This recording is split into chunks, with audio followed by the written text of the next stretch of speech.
Yang kedua, jihadus syaiton, memerangi ajakan setan, langkah-langkah setan kita perangi. Nah, ini berlaku terus sepanjang hidup. Yang ketiga, jihadun nafsi, menundukkan nafsu kita. Itu mah perang sepanjang hayat di kandung badan. Sepanjang hidup kita harus jihadun nafsi. Bahkan sedang salat pun harus jihadun nafsi. Sedang zikir pun harus jihadun nafsi. Ada yang ngantuk gak ibu-ibu?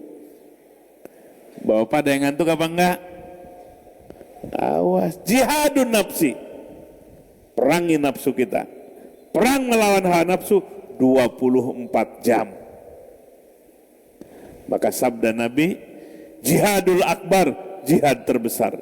Ada aduika ma baina janbaika, sabda Nabi, musuh besarmu adalah apa yang ada di kedua lambungmu, itulah nafsu kita. Suka ngalang-alangin nafsu enggak? Oh, mau ke masjid ya ngalang-alangin aja nafsu. Banyak aja alasannya. Nah, itulah riyadhah dan mujahadah dalam ilmu tasawuf. Nanti makom ihsan akan muncul. Hatinya mulai tersingkap, zauk, merasakan hadirnya Allah, merasakan sempurnanya Allah. Qalbulah yang bisa merasakan hadirnya Allah. Itu namanya makom ihsan. Jadi kita bersyukur kepada Allah, nikmat iman, nikmat Islam, nikmat ihsan, 3, jangan 2. Alhamdulillah, nikmat iman dan Islam belum sempurna.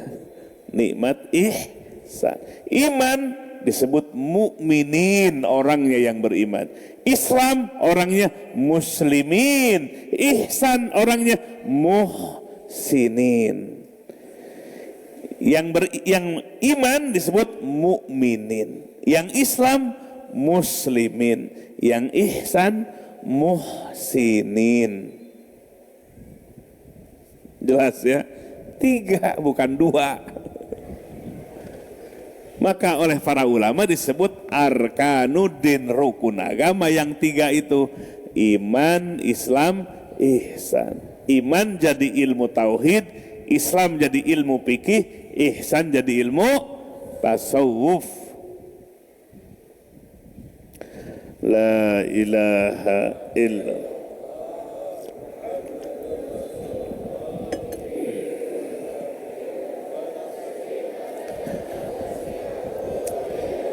Sekali lagi hidupkan hatinya, la ilaha illallah Muhammadur Rasulullah fi kulli lamhatin wa nafasin adada ma wasi'ahu ilm. Bapak Ibu sekalian, kalau 3 makom ini sudah hadir dalam diri kita, kita tidak akan mempercekcokan perbedaan-perbedaan dalam agama karena asik menikmati agama. Yang cekcok itu belum merasakan nikmatnya agama, betul nggak? Kalau orang nikmat menjalankan agama, ngapain jadi cekcok?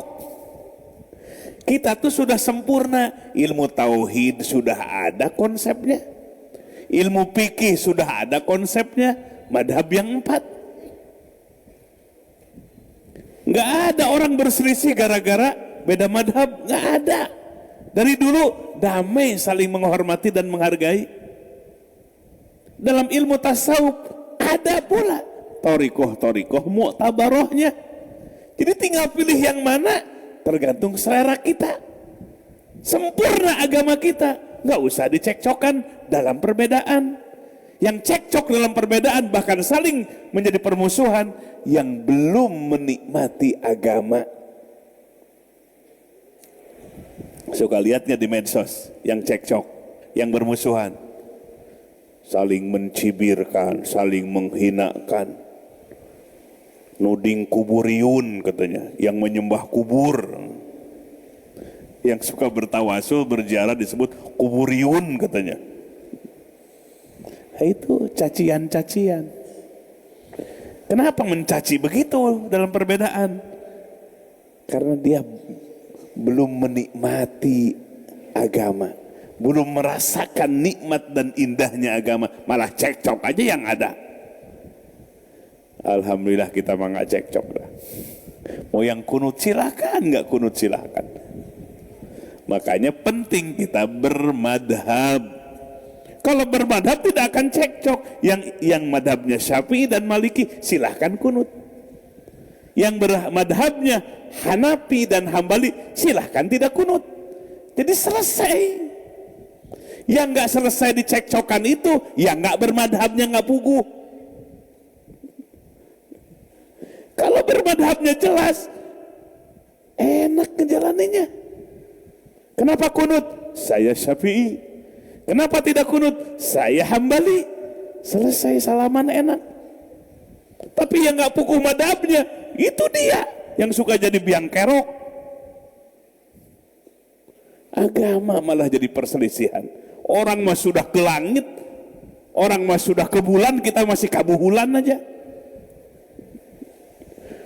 Masih balik ke belakang aja yang dipersoalkan itu. Padahal sudah selesai kalau kita baca kitab-kitabnya. Tafsir Rabuan tafsir.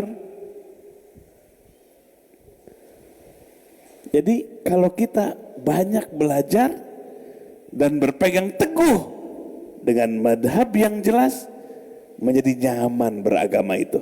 Kita bisa menghormati dan menghargai perbedaan. Itu yang dibutuhkan oleh umat Islam hari ini. Kita Bapak Ibu sekalian kaum muslimin, ekonomi kita dikuasai mereka, politik global dikuasai mereka, budaya dikuasai mereka. Mana yang menonjol dari umat Islam? Ini habis energi umat Islam itu karena perbedaan yang tidak berlapang dada, tidak luas pemahamannya, dan tidak jelas madhabnya. Kalau jelas madhabnya mah enak. La ilaha illallah Muhammadur Rasulullah fi kulli lamhatin wa nafasin adada ma wasi'ahu ilmullah. Itu saja yang bisa disampaikan pada malam Jumat Mubarakah ini.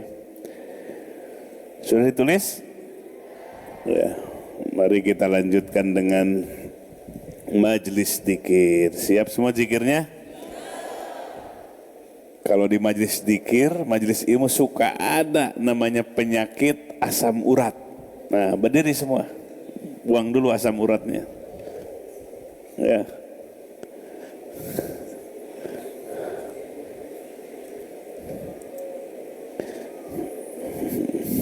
Ayo berdiri, buang itunya.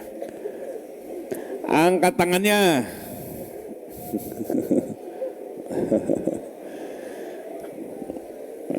Terus angkat ke atas sampai ke itu plafon, sampai ke plafon. Kemudian sekarang turunkan tangannya, angkat kakinya dua-duanya. Bisa apa enggak? Oh enggak, satu-satu.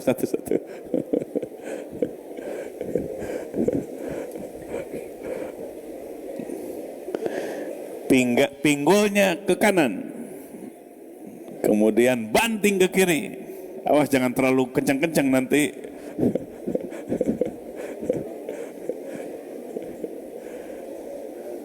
Dah, duduk dah. Gitu ya.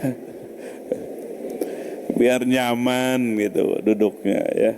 Tenang, nyaman gitu.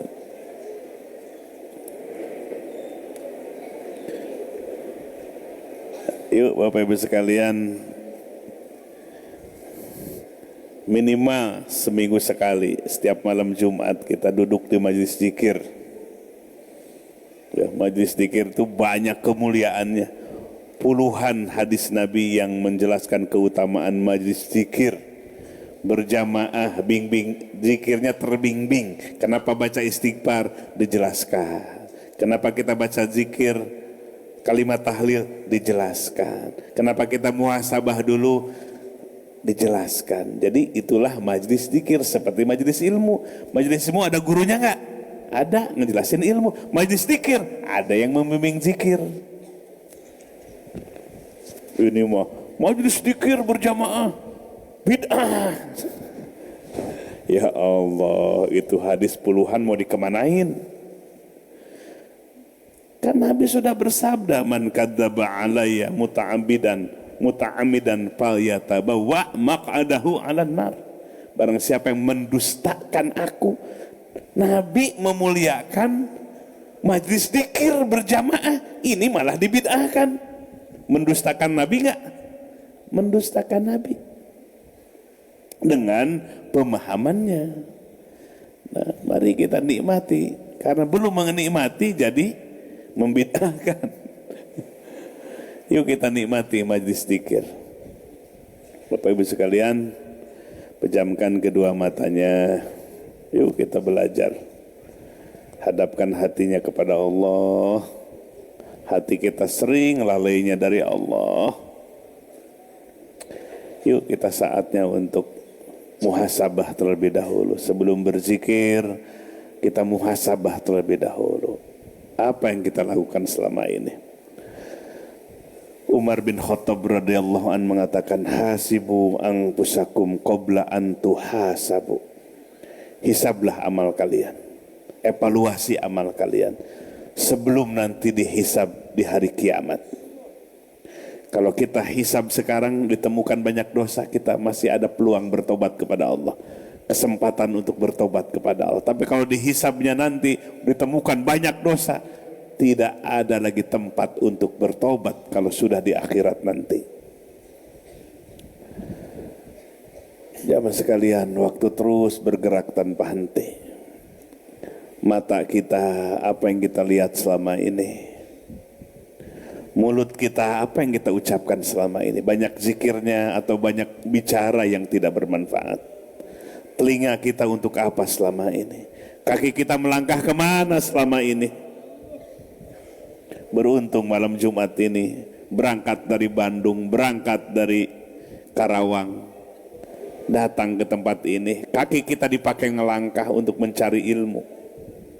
Beruntung. Itulah anugerah yang mahal. Iman, Islam, dan ihsan. Ingin mengambil kesempatan sebaik-baiknya sebelum kesempatan itu berakhir.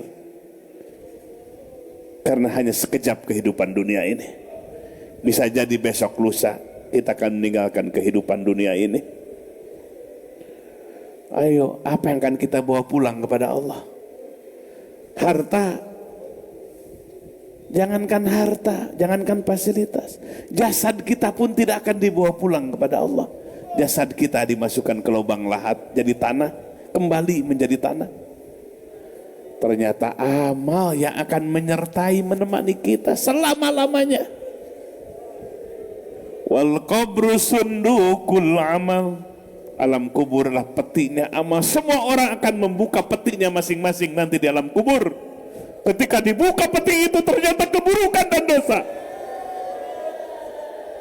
Keburukan dan dosa itu Allah ciptakan menjadi makhluk yang menakutkan, menjijikkan, menemani dia sepanjang di alam kuburnya. Nauzubillahi min dalik. Tapi ketika peti itu dibuka di alam kubur, kebaikan, ketaatan yang ikhlas. Wahum yurzakun, di alam kuburnya penuh dengan rizki dan karunia dari Allah. Bahagia, alam kuburnya laksana taman-taman surga. Dibangkitkan nanti hari kiamat, seakan-akan dia baru tidur setengah malam saja, saking nikmatnya di alam kubur nanti. Para syuhada Uhud yang perang bersama Nabi sedang menikmati di alam kuburnya.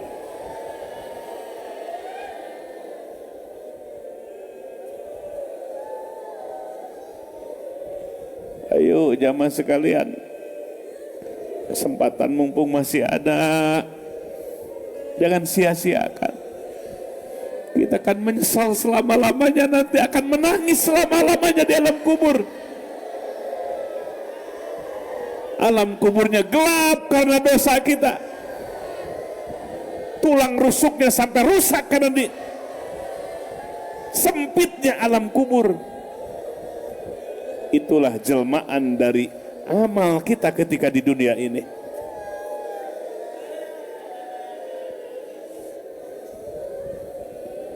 Jamaah sekalian, ayo kita renungkan apa yang akan terjadi di kemudian hari. Di depan ada sakaratil maut. Pilih, Al-Quran sudah menggambarkan dua bentuk sakaratil maut. Walau taro idz zalimuna fi ghamaratil maut wal malaikatu basitu aydihim ukhruju anfusakum al-yawma tuzzaun azabal hun. Gambaran sakaratil maut yang kedua, sekiranya engkau wahai Nabi melihat orang-orang yang berbuat zalim di saat sakaratil mautnya dalam tekanan yang berat.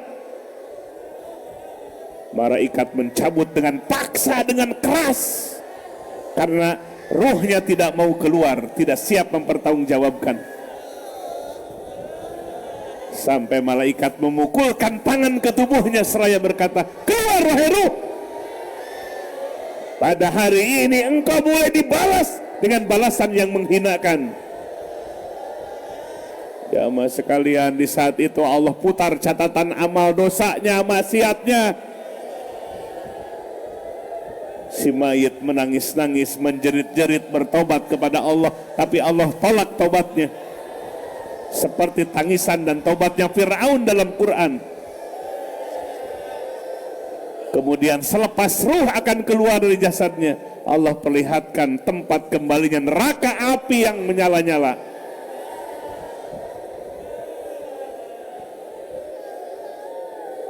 Ada bentuk sakaratil maut yang kedua. Allazina tatawaffahumul malaikatu thayyibina yaquluna salamun alaikum udkhulul jannata bima kuntum ta'malun. Malaikat sebelum mencabut nyawa senyum terlebih dahulu, salam terlebih dahulu. Assalamualaikum, selamat engkau, selamat kalian. Kemudian malaikat mencabut, wana syitati nasto, demi malaikat jangan mencabut lemah lembut mencabutnya, seperti mencabut rambut dari tepung, begitu mudahnya ruh keluar. Di saat itulah Allah putar catatan amal solehnya, sedang ngaji, sedang belajar, sedang zikir, sedang sholat, diputar. Betapa indahnya di saat itu. Kemudian saat ruh akan keluar, Allah perlihatkan ma'wahu, tempat kembalinya surga, taman yang penuh dengan keindahan. Tersenyumlah, tiada sabda Nabi keindahan kecuali waktu sakaratil maut bagi orang-orang yang ahli ibadah. Tiada penderitaan di dunia kecuali sakaratil maut orang-orang yang banyak maksiat kepada Allah.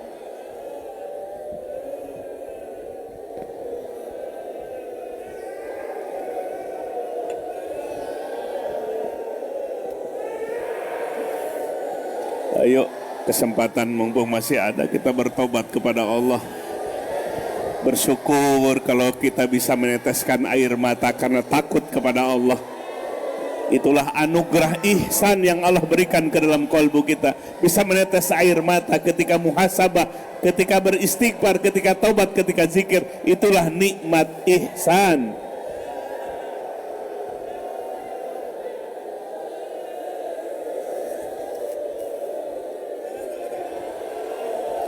Mari sama-sama bacakan istighfar. Nabi bersabda, ya ayyuhan nas tubu ila rabbikum. Hei sekalian manusia, tobatlah kepada Tuhan kalian. Fa inni atubu ilallah mi'ata marrah kulla yaum. Aku setiap hari 100 kali baca istighfar. Yuk kita istiqomahkan dan kita sama-sama baca istighfar sebelum kita berzikir. Astagfirullahaladzim وأتوب إليه أستغفر الله العظيم وأتوب إليه أستغفر الله العظيم وأتوب إليه أستغفر الله أستغفر الله أستغفر الله أستغفر الله أستغفر الله أستغفر الله أستغفر الله أستغفر الله أستغفر الله Jemput ampunan Allah, bangkit dari kubangan kelalaian dan maksiat. Astaghfirullah, astaghfirullah, astaghfirullah, astaghfirullah, astaghfirullah, astaghfirullah, astaghfirullah, astaghfirullah. Basahi lisan kita dengan kalimah istighfar. Akui dosa-dosa kita di hadapan Allah. Tumbuhkan penyesalan sampai meneteskan air mata. Mengajam tidak akan mengulang kembali sampai akhir hayat.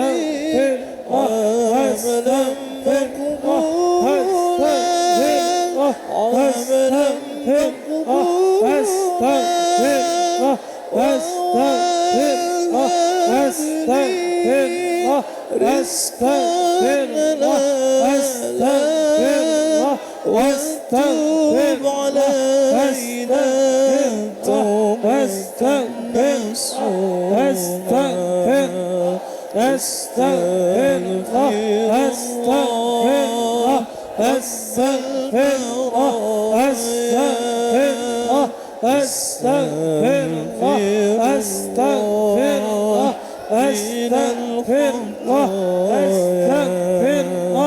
أستغفر أستغفر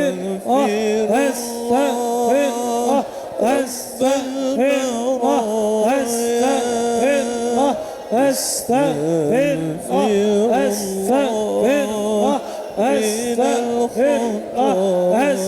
Astagfirullahaladzim wa atubu ilaih. Ya mas sekalian, mudah-mudahan Allah ampuni seluruh dosa-dosa kita. Kita bangkit dari majelis ini, Allah gugurkan semua dosa-dosa kita. Ayo kita semua latihan zikir.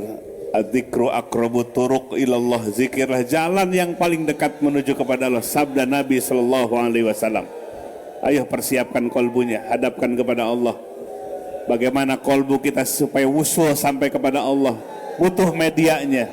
Ingat kematian, ingat hari akhirat. Itu semua media supaya hati kita wusul kepada Allah. Termasuk hati kita merasa dibimbing oleh mursyid. Itu pun yang bisa menghantarkan kolbu kita sampai kepada Allah. Nabi bersabda, ala uhbirukum bi khiyarikum. Maukah aku beritahu siapa orang yang terbaik di antara kalian? Nabi menjawab, orang yang terbaik di antara kalian adalah ketika engkau melihat wajahnya, membuat hatimu jadi zikir kepada Allah.